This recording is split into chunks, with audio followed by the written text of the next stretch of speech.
Hello everyone, welcome to this week's edition of Telegraph Herald More Than the Score. I'm your host Steve Ortman. Alongside me this week, Brenden West. Back. What is this, 2 weeks in a row? We got the A-team back. All right, good. Definitely the A-team. Yeah, did you have a great Memorial Day weekend? I sure did. Oh, it's wonderful. Yeah. It was very memorable. Good. Okay. That's great. All right, well, we got the A-team back here to talk about nothing. We have nothing to talk about. Okay, All right. See you next week.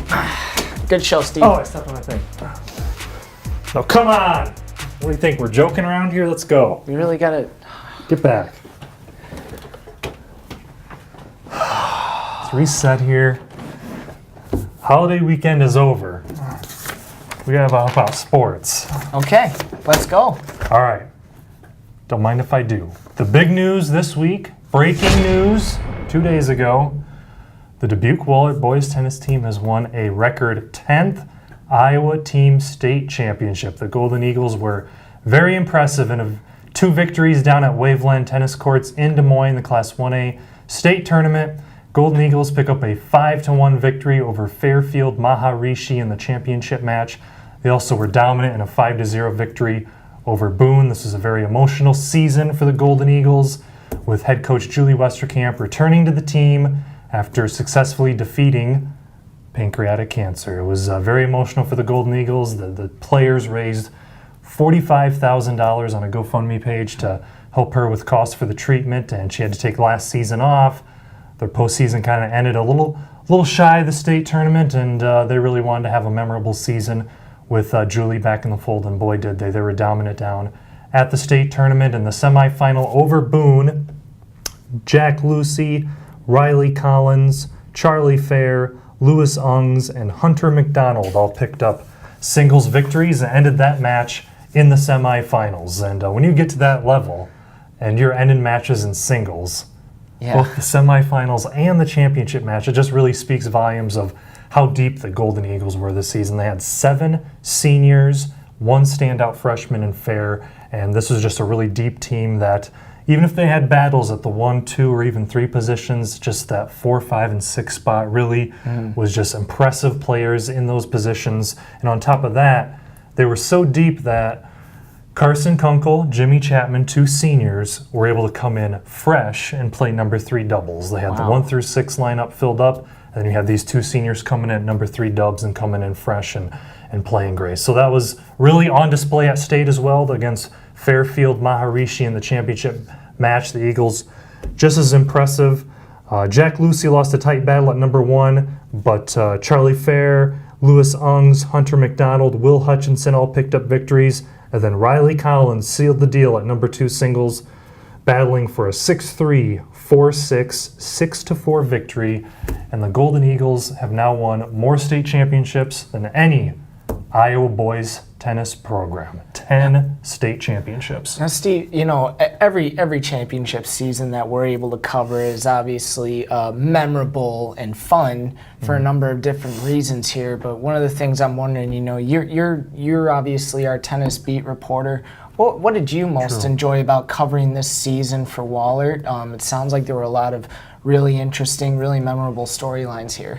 Well, I think what stood out to me is the 7 seniors, great players, and just fun young men to be around. I always had a blast interviewing these guys, and Charlie Fair as well. Great youngster, amazing, comes in at number 3 and has been playing so well. And I just think the energy and the emotion of the players with Julie back in the fold, she's truly a special tennis coach and a great lady to boot. It's hard not to root for her in that battle with cancer. I'm sure many people have been affected by it, myself as well, and it was just a great story to see her come back and what she means to the players in the program, the assistant coaches, everything. And it was capped off with a 10th state championship. They were tied with Comanche at 9 apiece, so they already held the record for the most championships tied. But now they're flying solo to the top. It's all to themselves, 10 championships. And, the Eagles won a 2A title in 1989. And then in 2002, they dropped down to 1A, and they've just been really cleaning up since. They won a state record 6 in a row. under the legendary coach Jim Furstenberry. How, Jim, if you're wondering? I always like to say legendary coach Jim Furstenberry. He gets a real kick out of that. But anyway, a great season for the Golden Eagles comes to a close with the way the seniors wanted it to end, and that's with a record-breaking championship. So let's move on from tennis. We still got some track and field going here. That's why you're here. Wisconsin track and field state meet this weekend. Tons of great local athletes going up there. Who are you looking at? Some of the key athletes are going to be up there. Well, I think when you're talking about Wisconsin track, it obviously starts with Emma Lawrence. She is a multiple champion this year, once again qualified. Not a bad basketball player. Oh, no, not a bad basketball player. Excellent volleyball player. Yes, Turns out she's good at track too. Big surprise. But up there for the Benton Co-op team. I mean, Emma Lawrence. She's won several state titles. She'll definitely be looking to do some damage again in the hurdles, all the different jumps. So that'll be something to keep an eye on.